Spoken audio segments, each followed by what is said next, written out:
Go. Thanks. Hey, you guys, just a few announcements. It's exciting being in a new room. All these views. I like it. Yeah. Yeah. Much people coming in too. You know who's supposed to be in here? Okay, you guys just did a couple of Judge announcements. them. We knock on the window. Just kidding. Yeah. Make a window so it opens. And you can go, wow, excuse me. So you guys, today base camp is at 11 a.m. with Jeremy Laguerre on leadership mindset. So you don't want to miss that. It's going to be great. And you guys, we are actually going back to doing call nights. So next Tuesday from 4 to 6 p.m. we're going to have a call night. So you'll see posters, you'll see announcements, be there. We're going to have snacks. We're going to all get together. We're going to set how many appointments? A ton. A ton, a ton of appointments. You guys, it's always nice to prospect with more people, and sometimes hitting those evening calls sometimes will get you more appointments than you think. So don't miss out on that.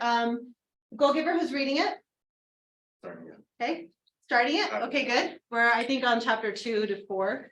So don't miss that. I think that's it. Compliance calls, you guys don't miss those. We have so many people saying that they are getting so much more information from the compliance calls. It's every Friday at 11 o'clock with Russ and Jason. So I just wanted to make that announcement. Do you have a question? Summit next week. Summit is next week. Yes. What day is Summit? Tuesday. Thank you. See, the Yeah. poster's not in here and I forgot the date. Yes, thank you. So you guys all be there, put that in your calendar. I think that's about it. Let's have a gratitude or a win. We still have openings for the golf. Oh my gosh, how's that going? How many openings? I think it's just 2 teams, right? I'm not exactly sure. Okay. Kim keeps track of it all, but there's Yeah, room. Brittany. So if you're a golfer.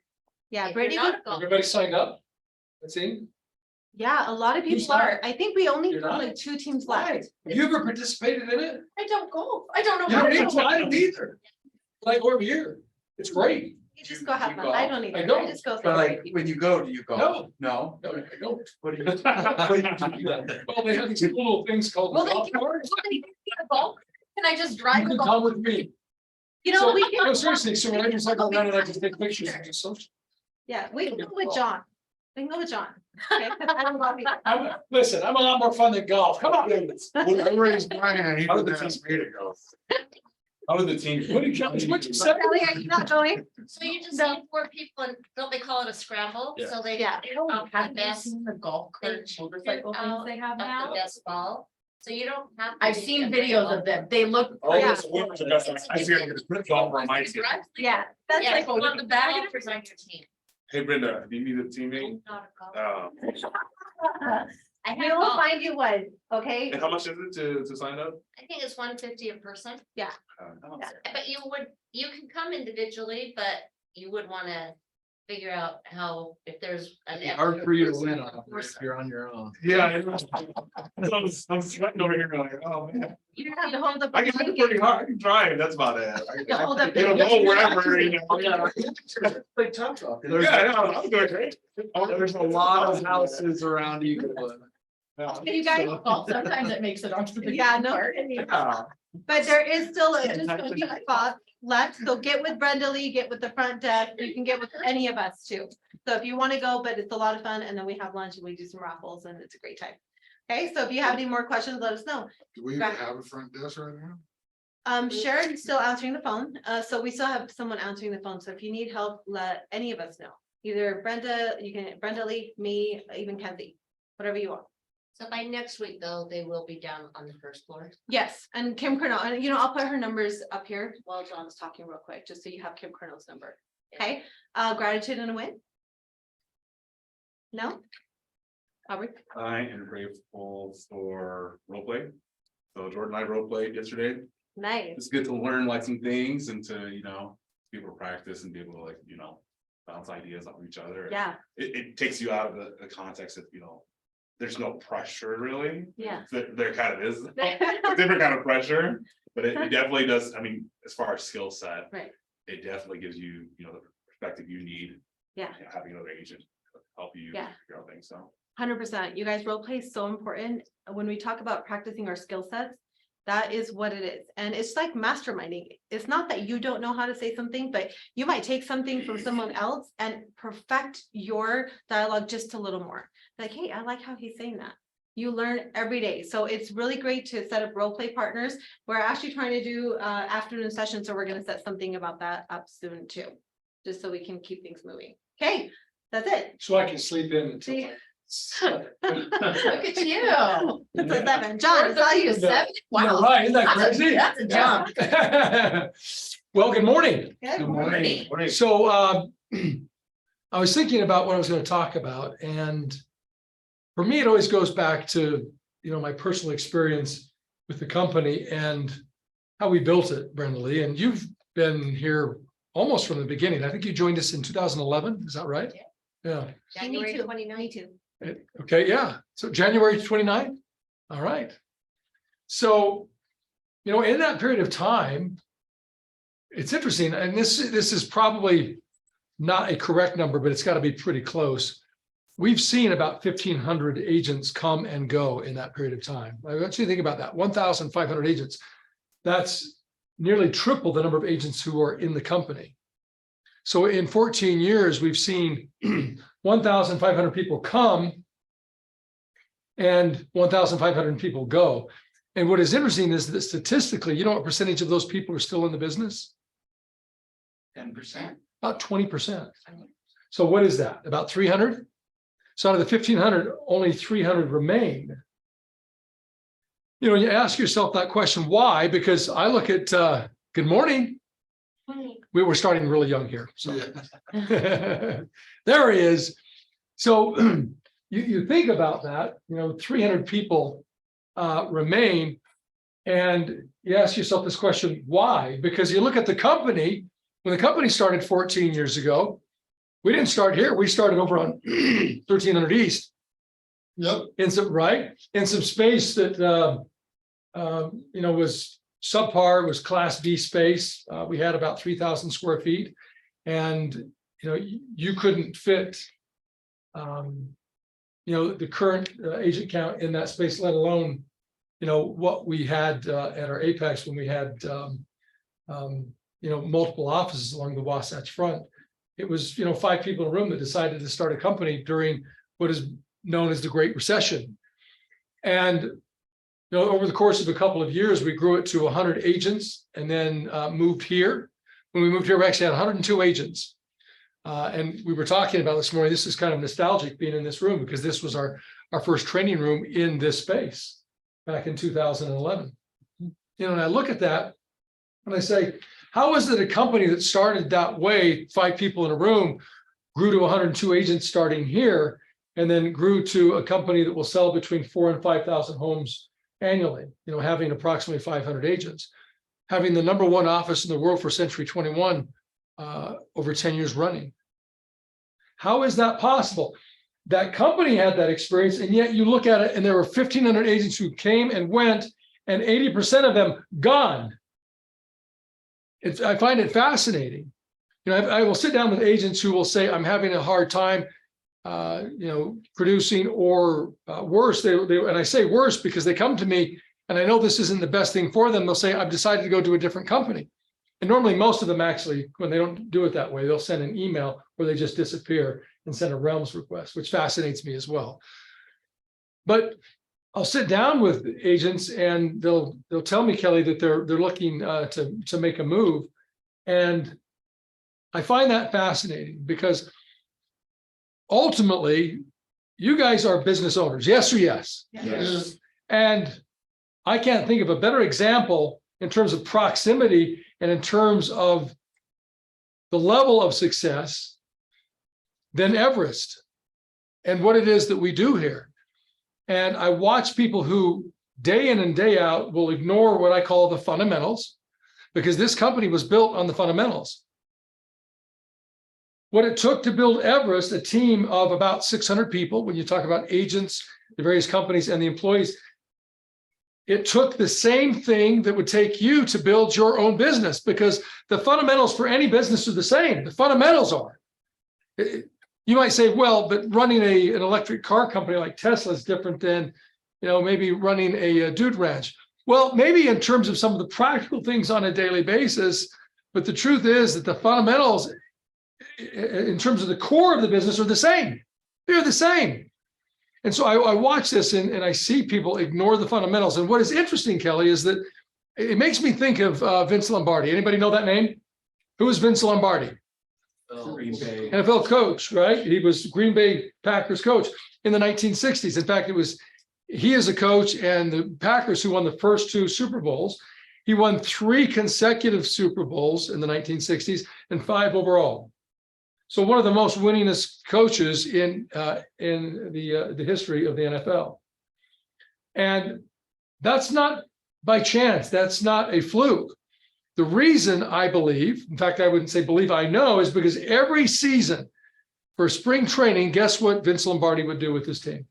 Now, remember when I say his team being professional National Football League players, bless you, who it's not new to them because they went from, adolescents, playing wherever they played to playing organized ball in high school, then college, and then ultimately the NFL. So they're not new to this process. Yes or yes? Yes. Right? So every season in spring training, guess what Vince Lombardi would do? Back to the fundamentals. He would always go back, base Base camp. camp. Yeah, base camp. That's what he called it, base camp. This is the football. Yeah. This is a football. He would literally take a football. Seriously, he would take a football. He would begin to describe it. He would say, gentlemen, this is a football. And then he would talk about the number of threads. He would talk about the way it's built. He would talk about its weight, its shape. He would talk about the fundamentals of the football. You say, why would he do that? You're talking about people who are the pros in the business. Shouldn't they be talking about something else? And his attitude was no. We should always start with the fundamentals, because if we get the fundamentals down, then everything else is easy. But when you don't have the fundamentals down, then of course you end up in a situation where the business of real estate, for example, or football or whatever, becomes so complicated that 80% of the people who get in get out. And I want you to think about that, because the reason that Everest is here today, succeeding to the level that it does, and has gone through 2 significant economic shifts, the Great Recession and what we've been going through over this last year. The reason is because we understand, we recognize, and better than anybody else in the marketplace, we adhere to the fundamentals. Now, it doesn't mean we're perfect. None of us is. But the truth is that we tend to adhere to the fundamentals more consistently. So my question for you is, are you being consistent in recognizing and effectively implementing the fundamentals? And you might say, well, I don't know, because I'm not quite certain on what the fundamentals are. So I'm just very quickly going to share with you what I know the fundamentals are in your business. And as I said early on, that it doesn't matter whether you're running a real estate company, an electric car company, or a dude ranch, the fundamentals are the what? They're the same. The fundamentals are the what? The fundamentals. Now, I know you've heard this before, and if you haven't, which you may have not, Jordan, I don't know, it's like taking a bath. Just because you did that yesterday, Quinn, doesn't mean you shouldn't do it when? Today. In fact, some of us maybe should take a bath a couple of times a day. Say yes. Yes. Yeah. And turn to your neighbor and say, maybe you should take it. Don't, no, I'm kidding. Maybe you should. So I know you've heard this before. I don't care whether you've heard it. My question is, are you recognizing them and are you sticking with them? Now, I'm calling them the fundamentals, but within the organization Everest, we call it the Everest what? Foundation. It's the Everest Foundation. You say, oh no, is he really going to talk about the foundation again? Yes, just like Vince Lombardi, every season we talk about the fundamentals. And the reason we do is because we know that if we recognize them and we adhere to them, we're going to have great success. This company, being in business for 14 years at the level that it has, is proof that it works. But if you ignore it and you look for other answers, I promise you those other answers are going to distract you. And you're going to be like 80% of the people who get into this business. You're going to be out before you know it. And what I know is that if you adhere to the fundamentals, even in the Great Recession, or in what we're going in now, you'll be successful. But when you ignore the fundamentals, even when the market's great, because I watched agents, keep in mind that for many of the years that we've been in business, you would consider it to be a great market. You know, like it was 2 or 3 years, consecutively from COVID until about June of last year, where literally a monkey could sell a home, yes or yes? And we worked with a lot of those monkeys and we watched them sell homes, yes or yes, Quinn? Yes. Right? So what are the fundamentals in the business of real estate? Well, it's called the Everest Foundation. I'm not gonna write that down, but what's number one of the foundation, of the Everest Foundation? And those of you who are in the know, right, don't say, because I want the others to think about it. What is the number one principle or foundational principle for the Everest Foundation? The mindset. No, but it is one of them. I list them in this order, not that, look, it's not the wrong answer, but it's not what I believe is the foundational principle of the foundation of Everest. Okay?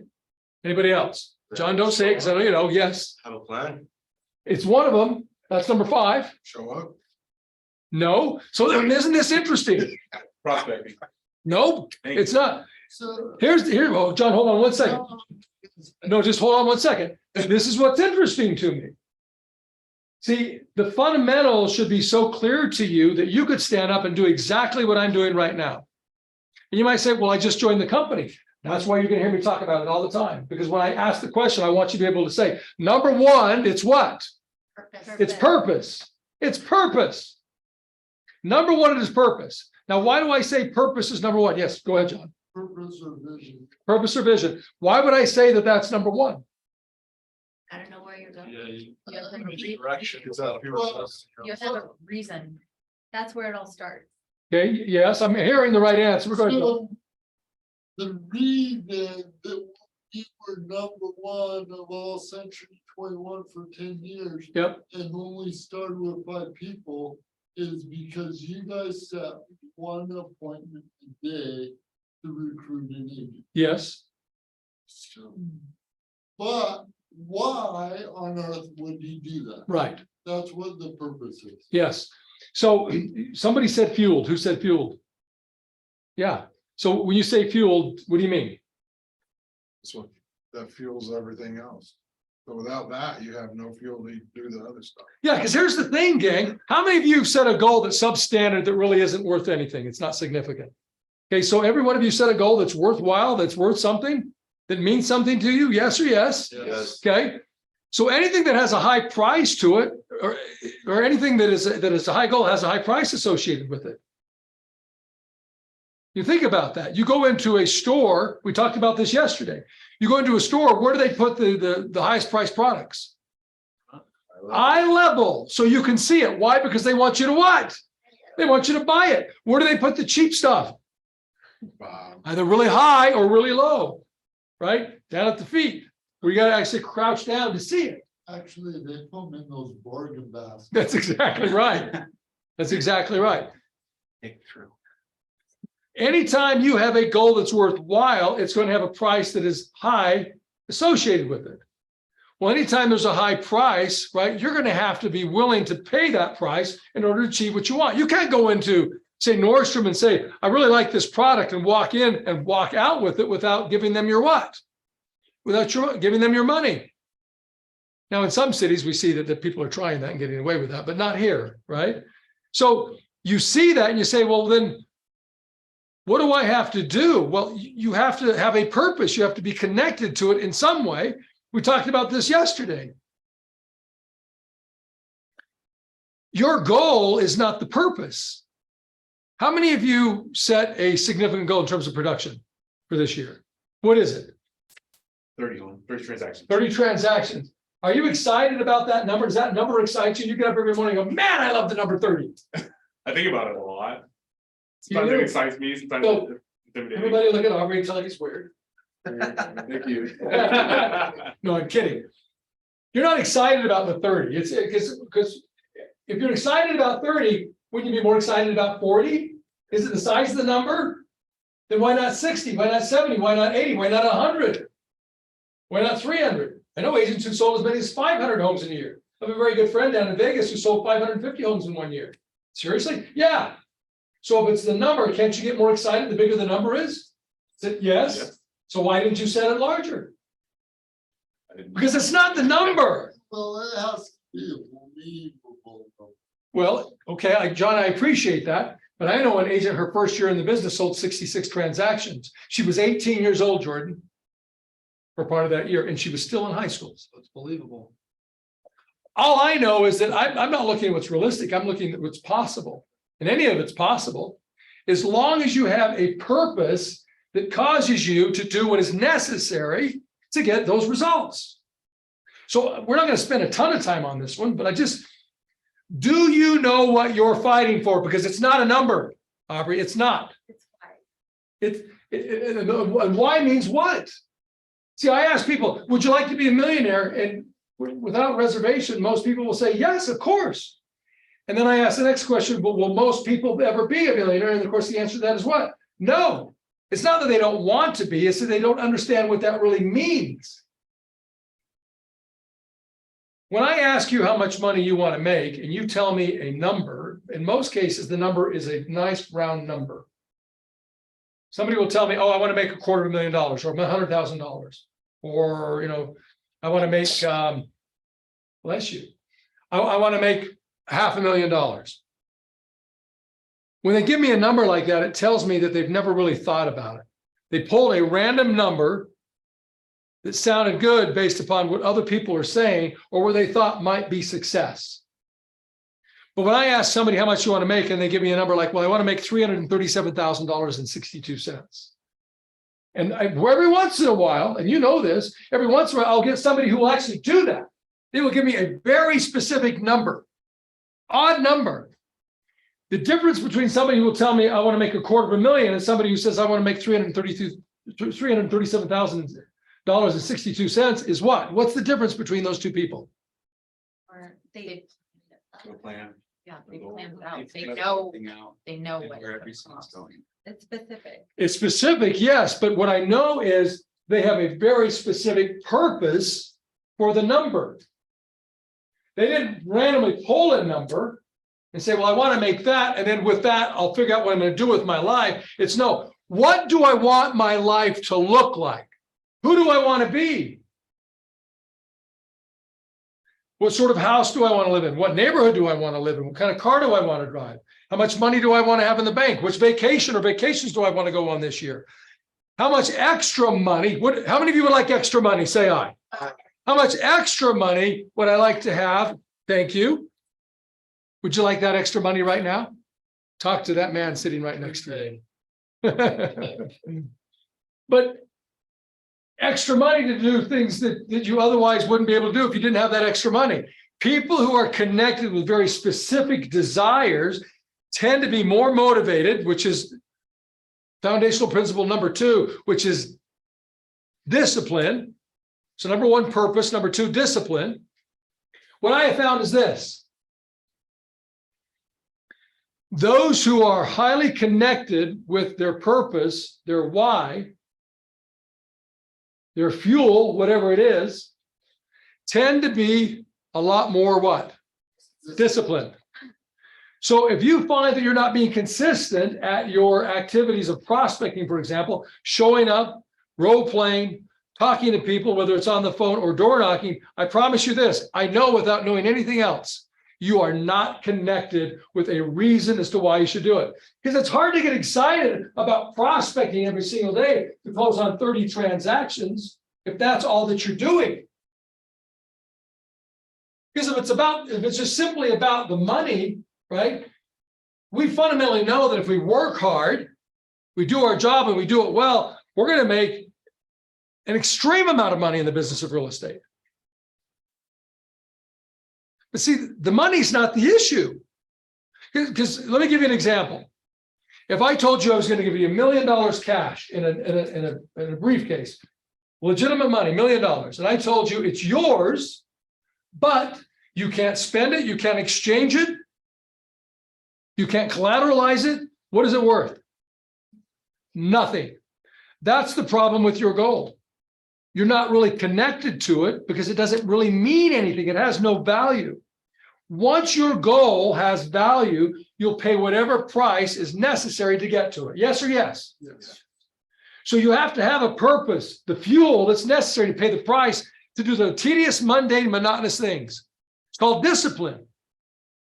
And we all have examples of people in our lives or that we see, whether it's a professional sports, athlete or whomever, right? It may be you at times in your life where you've done something significant that you realize like, holy crap, I actually can be disciplined. I can actually accomplish things that are significant, but I have to have a reason as to why I'm going to do it. And then be disciplined every single day to work towards that thing, not the number. There was a day and time where I wanted to lose a bunch of weight. It wasn't the number that I was intrigued by or that was important to me. It was, I needed to look a certain way, feel a certain way, mentally, physically, and emotionally in order to accomplish who I wanted to become as a person. And because of that, after many times failed attempts at losing the weight, when I finally figured out why I wanted to do it, because it wasn't just simply about losing some weight, ultimately for me, it was about starting a family. Because I tied losing the weight to starting a family, to having kids, that it was never a question for me at that point. I said, I am not going to put another crispy chicken sandwich in my mouth with Frosty and fries and lose the dream of and the reality of having kids and a family. And the moment that I did that, Quinn, it changed. It was cold turkey. I never went back to that. And I haven't since the age of 25. Purpose, discipline. Principle number 3, what is it? Anyone? Mindset. And I love that you know the order because you've been around a little. Yeah. It's mindset. The number one challenge that real estate agents have is the number one challenge of human beings. It's building and maintaining a positive what? Mindset. This is fundamental, gang, because you will show up every single day. And is this business easy? No, it's simple. It's simple, but it's not easy. Because if it were easy, everybody who got into it over the last 14 years, those 1,500 agents who came and went, plus those that we have with us now, they all would be in it. And they'd all be what? Rich. They'll be rich, but they're not. In fact, most who stay still aren't rich, right? Most real estate agents just simply get by. But not this group. Yes, John. Well, because of the power of the fundamentals and what you guys teach, I mean, Brenda Lee can attest to this. Lots of people come here, lots of people left. Yep. Lots of people come back. Yes. Lots and come back. Yep. And we need to have it written on here, those that stay will be changed. Yeah, Bo Schembechler. Yeah. Yeah. We used to have a banner right up there, actually. That's where it was. Yeah. Yeah. Yeah. Look, the way in which you think, in other words, the conversation you have with yourself is the most important conversation you will have in your life. And the reason for that is that conversation occurs 24/7. And the predominating voice, which is your internal voice, it's constantly talking to you about whether you can or can't, what is possible or impossible. It's either going to make excuses or find solutions. So when you work on your mindset, when you're mindful of what it is that you're thinking and how you converse with yourself, right? When you're mindful, do you think your chances of success go up or go down? They go up. And I know this is simple, gang. I know you get it. My question is, though, do you pay attention to it to such a level, on a conscious level, that you're in control of it? I mean, I know how much I am in control of it and how much I pay attention to this on a daily basis. And yet still there are moments where I realize, like, holy crap, I'm not paying attention. I'm supposed to be that guard, like that sentinel at the gates of my mind. And sometimes I fall what? Yeah, or asleep. Right? It's a constant battle. You're going to say something, Jordan. Those, to me, those are, because I've had them recently, Yeah. like changing total careers and stuff. Yeah. I've had the battle of negativity in my mind. And even yesterday, I didn't want to get up to go to the gym. I didn't want to come here. I didn't want to think about the idea of figuring out how to prospect and all that. But those are the days you progress more than just the day you Bingo. excited to do it. So true. That is so true. Those days where you don't feel like doing it, you do it, are the days that you progress. And I remember being in the gym. This was probably 15 years ago. There was a guy in there who was massive. I mean, he looked like a silverback gorilla, so big. And this was by design. He was big. And he had a shirt on. I said this to you guys yesterday. He had a shirt on that would have doubled as a circus tent. It was that big. This guy's big. And he was wearing this t-shirt that on the back it read, "Pain is fear exiting the body." And I looked at that and it had such an impression on me because I looked at this guy and I realized that in the gym, I don't know about the rest of his life, but in the gym, this guy's not afraid. He wasn't afraid to experience the burn, the discomfort, the pain of building a body like that. And because he wasn't afraid of that, he built a body like that. You were going to say something, John. The guy that won all the Tour de France's, Yeah, I'm Sean, I don't remember. his you name. said that and I had it and then he just went away. You know Armstrong? No, No, that's those guys who walked in the moon. Lance Lance Armstrong. Yeah. he said the reason why he did that, and never mind all the drugs he took, but he said the reason why he was able to do that is because when he was experiencing pain on the climb, Yep, that's when everyone slows down, so he'd speed up. yeah. The mind of a champion, the attitude of a champion. Right.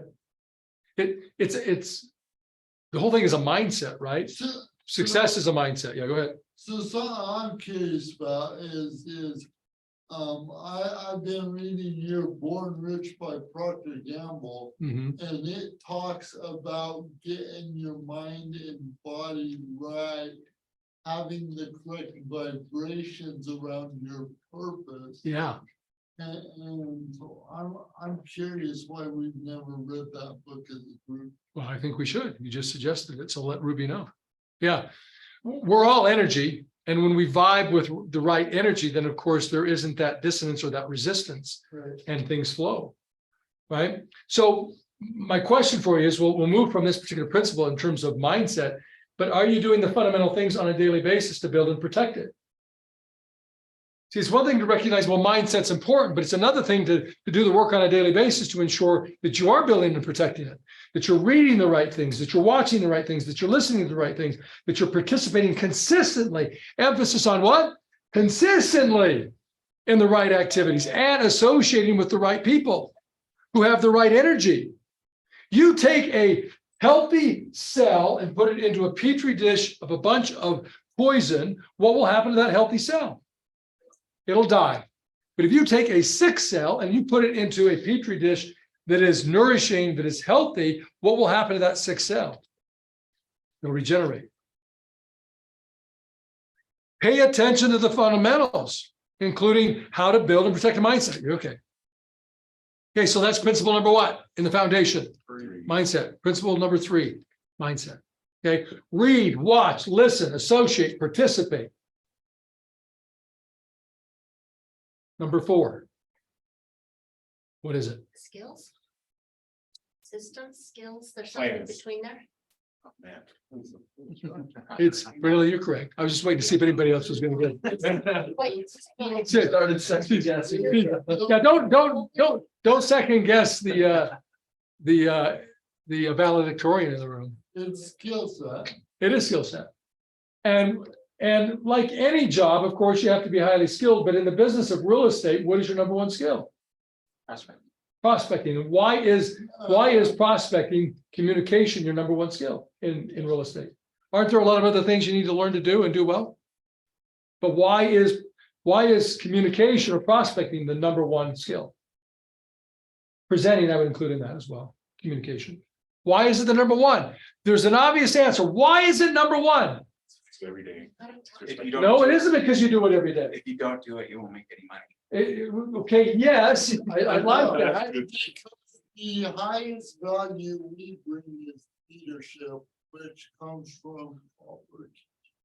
That's the answer. Is this business is about communication. You got into the communication business when you got your real estate license. They didn't tell you that at the state. They didn't tell you that at the school, but you got into the business of being a professional communicator. And the better you are at that, the more money you will make. You take a look at agents who are poor communicators, I guarantee you, they won't have a lot of money in the bank. They're not making a lot of money. The agents who are best at communicating, in other words, inspiring, motivating people, changing their perspective to see things differently so they begin to behave differently, are always the agents who make the most amount of money. Yes or yes?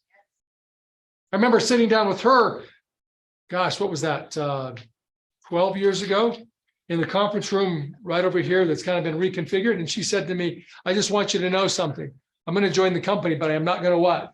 I don't prospect. Yeah, she said, I don't prospect. I'm not going to prospect. People call me, yeah, and I sold 12 homes in a year. Yeah. And now guess what Brenda Lee does? She prospects. She prospects. And not only does she prospect, she's made a lot of money and she's invested that money correctly. How many doors do you own now? 18 18 doors. Sound like a good plan? and 1 loan. And 1 loan. Good for you. Good for you. I'll bet the loan's not that big. 200. There you go. It's gonna get paid out. There you go. Awesome. I love it. You don't need to look further than this room to see great success based upon the fundamentals we're talking about. Your skill set of communication, it is the #1 value that you offer. When you offer more value, you get more what? Money. So communicate better, communicate more consistently, communicate more often, and make more what? Because your job is to communicate. This business is not about real estate. It's not about homes. It's not about square footage. It's not about the contracts. It's not. Paralegals don't make what attorneys do. Physician's assistants don't make what neurosurgeons do. Dental hygienists don't make what dentists make. And the reason for that is the skill set required to do those other jobs, the dentist, the doctor, the attorney, the skill sets are more what? Difficult. Yes, but more what in the marketplace? Valuable. More valuable. It's more valuable. Foundational principle #5. What is it? System. Oh, is it systems or is it planning? Plan. Yeah, have a plan. Know what your plan is. Plan meaning, what's my goal and what do I have to do on a daily basis in order to achieve that goal? What does my schedule look like? What time should I get up? Which begs the question, what time should I go to bed to get the amount of sleep that I need? What time should I show up in the office? What should I do the first thing that I do in the office when I get into the office? What is it? Well, I believe it should be morning Ascent. Then what? Well, you should be practicing your skill set of what? Communication. Of communication, prospecting, objection handling, presenting. And then what's the next step? What should you be doing? Safety. Prospecting, get on the phone. What time should you do that? Well, we get done here usually about 8:15. We're a little bit over time, but what time should you start? No later than 8:30. 9 o'clock. 8:30. Because one of the things I want you to do is when you're done here is to get right mentally, physically, and emotionally. Whatever affirmations you need to do before you get on the phone, whatever role playing that you need to do, whatever review of the scripts that you're going to use in your phone calls. Starting no later than 9 and then prospecting for how long? As long as it takes. Okay, as long as it takes to do what? Get an appointment. 1 appointment every single day. That's the plan. 1 appointment every single day leads to 240 appointments in the year. 240 appointments set in the year means that statistically you'll attend about how many of those? About half of those. So 120. And of those 120 that you attend, what percentage of those will you take? Minimum. 60, A third of those, which is 30. 60. I like it. 60? If you take half, I'm saying a third, John. It's okay. Okay. A third of those, a third of 120 is what? It's 40. 40. And 75% of the 40 is what? 30. So I set 240, I attend 120. I take what percentage of those? A third of those, minimum, this is minimum, right? 40, and of those 40, whether it's a buyer broker agreement or a listing, what percentage of those lead to a closing? 3/4 of those, which means 30 transactions in a year. Now, how many of you, if you did 30 transactions this year, your income would improve dramatically? Right. The fundamental plan. So you already know what you need to do. Well, wait a minute, John. Okay, now I understand what I need to do, but it's hard. I get it's hard. And my skill set, I get that. But if a teenager, 18, 19, still in high school, can close on 66 transactions, in a year, her first year, couldn't you? Absolutely. Yeah. See, it's not a question of whether you can, it's a question of whether you will.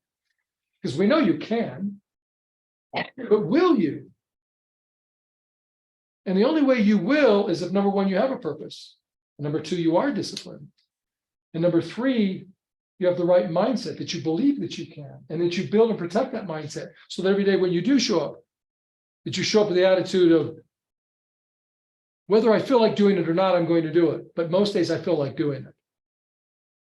And that when I do show up, that I recognize that the number one skill that I have is communication. And I consistently every single day work on that. And then I execute on that plan. And then in the process, I leverage my what? Number 6, My schedule and system. System. tools and Yeah. strategies. Those are the fundamentals, game. Number 6, systems, tools, and strategies. Number 5, your plan. Number 4, your skills, communication. Number 3, your mindset. Number 2, discipline. And number 1, your purpose.